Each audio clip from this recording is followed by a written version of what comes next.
I'd like to share with you a true story of someone's journey to generosity.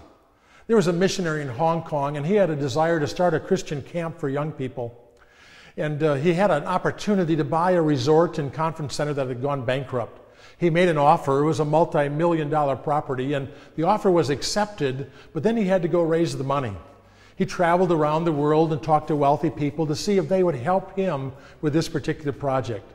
People promised to pray for him, but no one gave him a single dollar. He went back to Hong Kong quite discouraged. But when he got back from Hong Kong, there was a girl that had written him from America. She was just an 8-year-old girl. And in this particular letter she wrote him, she said, "Dear Mr. Bechtel, I hear you want to buy a camp for children in Hong Kong, and I'm giving you all the money that I have so you can buy the camp." It was $1. Mr. Bechtel did not have any other money outside of the $1 from this young girl.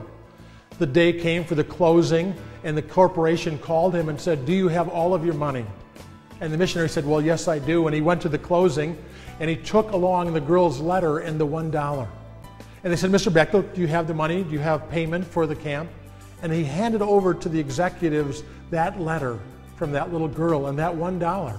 They asked him, "Mr. Bechtel, are you serious?" And he said, "I'm sorry, this is all that I have."